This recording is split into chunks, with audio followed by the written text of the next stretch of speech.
February the 21st, ladies and gentlemen. From the garage, the Court of Public Opinion is in session.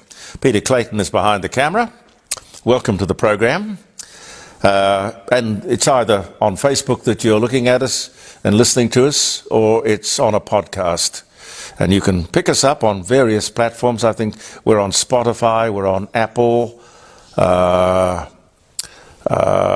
Anyway, it's still a brave new world for me, but probably not for you. But if you enjoy podcasts, you probably know exactly where to go on your phone or your computer, and I hope you'll have us as one of your favorites. I was talking to you yesterday about the voice thing. I don't want to bore you with it, but I do believe it's a very important issue, and this little program of ours should be devoted to things that are important. And we'll show you another one of those commercials, or I don't know what you'd call it. People send me all sorts of things, and I'm grateful for everything you send. But this is another piece of information about the voice. It does amaze me, I must say, that these people are so blatant, so open in their aspiration to talk about joining the great communism of the past, using the force of communism to tear down the establishment. No hiding it. There's no subterfuge. It's right out there. They're quite frank. And people are recording and passing on, I'm sure, not only to me, but lots of people. I've got another one for you today. You may have seen them already, I don't know. But while we're on the subject, we've talked before about nuclear waste, the nuclear waste repository at Kimba, here in South Australia. A democratic decision was made by the locals, who had every right to express an opinion. 70% said that it would be a good idea. They approved. Now, obviously, there was money involved. Good for the community, one way or another, and, of course, quite safe. The Aboriginal decided to take the whole thing to court, where the government was asked to withdraw its support for this repository.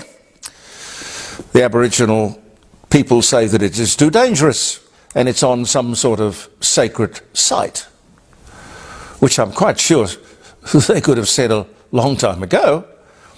Anyway, they didn't want it on their land. That's what they said. Don't want it. Don't want it. And they won. They won. This is the same stuff, by the way, that is stored in basements and stairwells in North Terrace here in the city of Adelaide. Medical and low-level nuclear waste.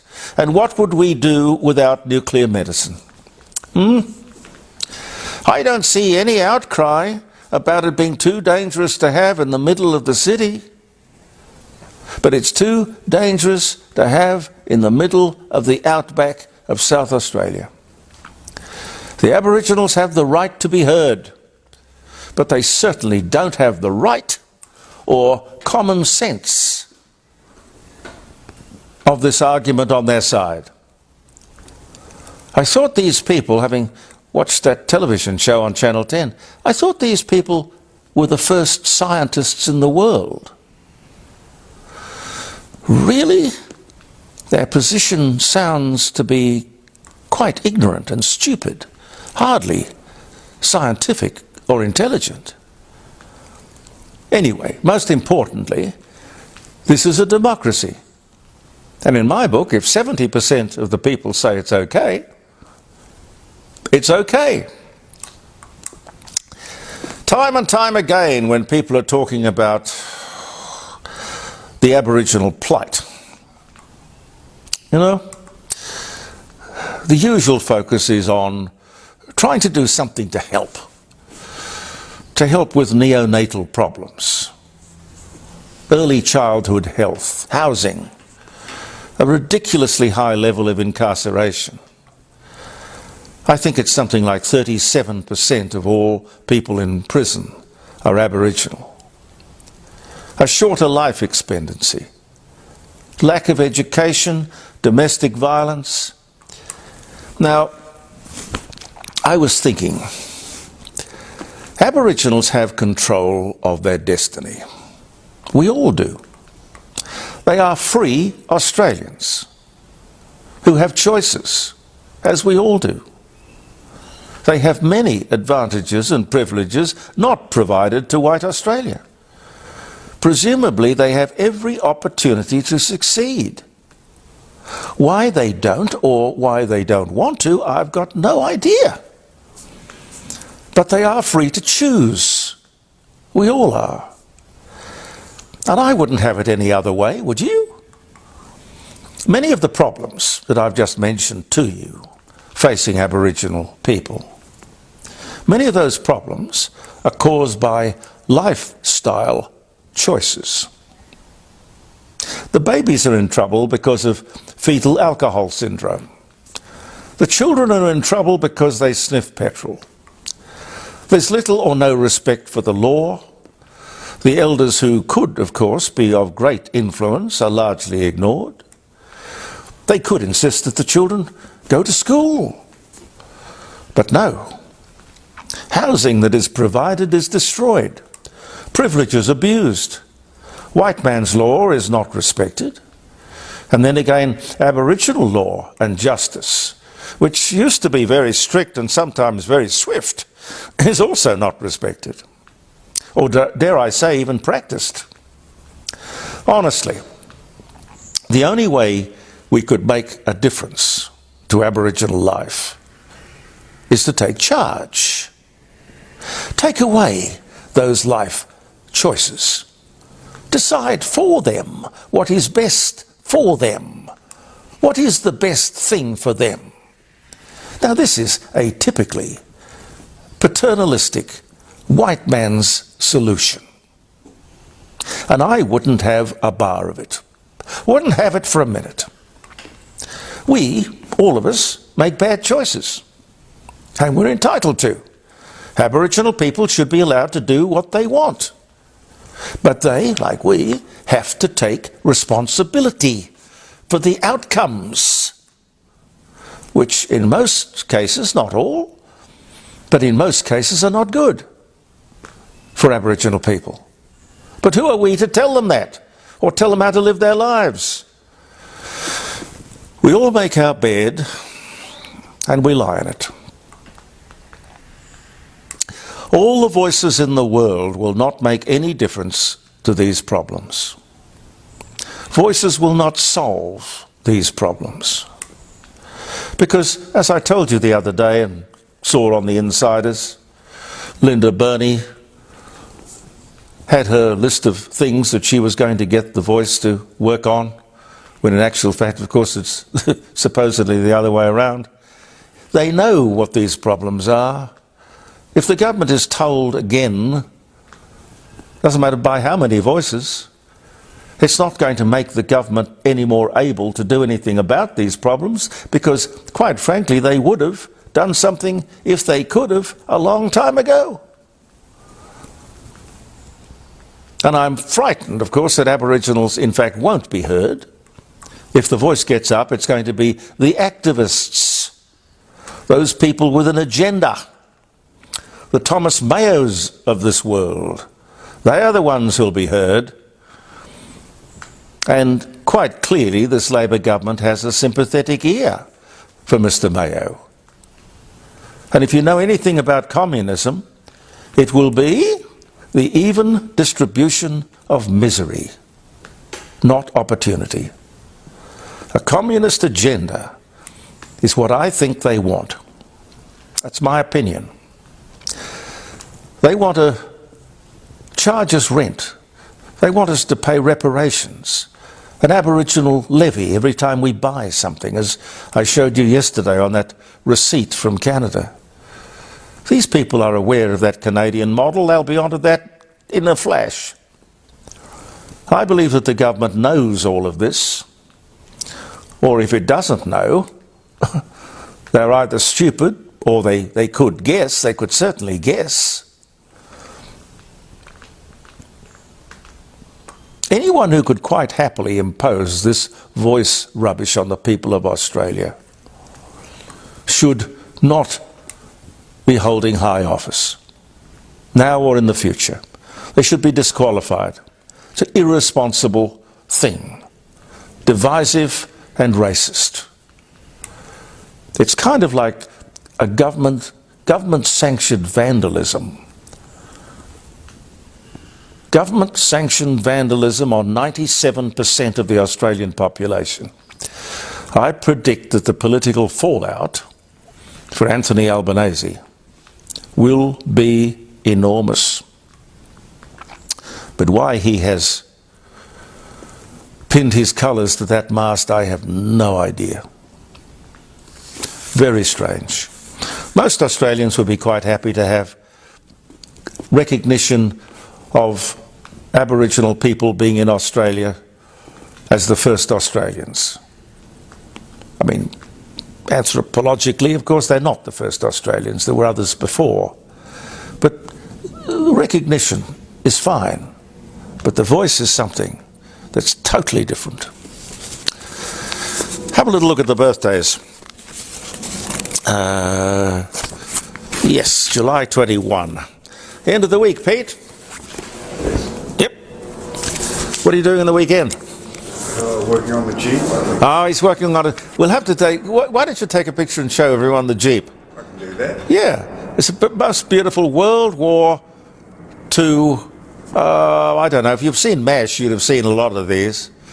The Willys people and Ford made millions of these World War II Jeeps.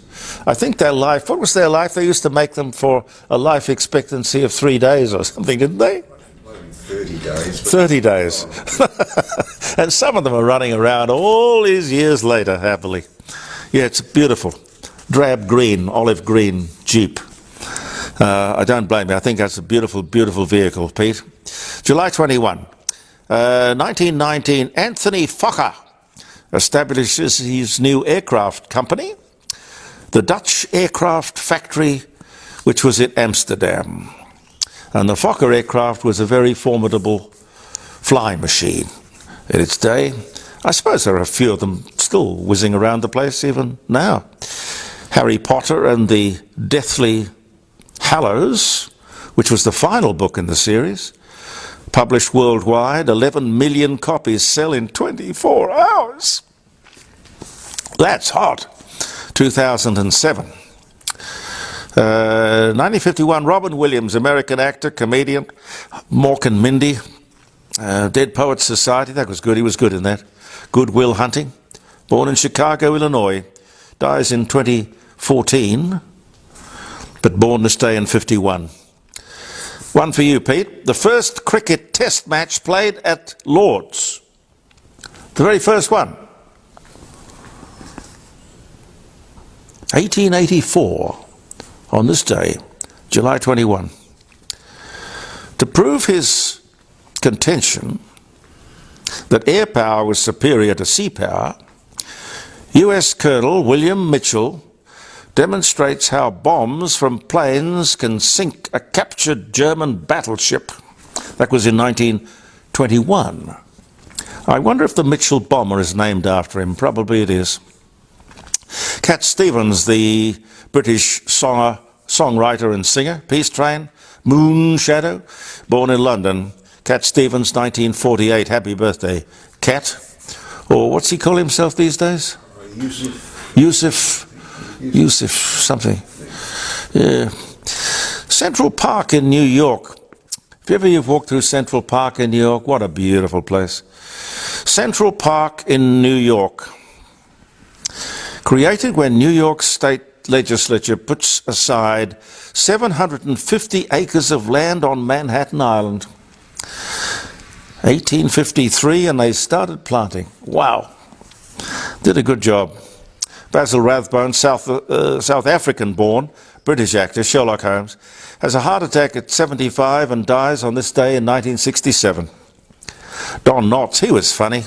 I like Don Knotts. American actor, The Andy Griffith Show, Three's Company, born in Morgantown, West Virginia. He died in 2006, but born this day in 1924. In Market Square, Springfield, Missouri, Wild Bill Hickok shoots and kills Davis Tutt in what is widely regarded as the first true Western showdown. That, ladies and gentlemen, was in 1865. Wild Bill. Oh yes, this is an important one. 1969, Apollo 11, Neil Armstrong becomes the first person to step on the surface of the moon at 2:56:15 a.m. Greenwich Mean Time. What a moment. And Alan Shepard, American astronaut, and the first American in space, dies of leukemia on the same day. Not exactly the same day, it was 1 year before the moon landing, 1998. No, 1998, that was after, wasn't it? Dies of leukemia at 74. You know, I had my eyes fixed, and sometimes they are better. Some days they're better than others. But the printing's very small. Ernest Hemingway, American actor, old man of the sea, Nobel Prize winner, Nobel laureate. 1954, he won the Nobel Prize, born in Oak Park, Illinois. He died in 1961, but he was born on this day in 1899. Some of the things for which we remember the day. Thank you so much for being with us. Have a wonderful weekend, ladies and gentlemen. I'm Jeremy Cordo. Peter Clayton and I will be back Monday. Believe in yourself. And we'll have some more news about the new radio station, which is taking shape. Have a good weekend. Bye for now.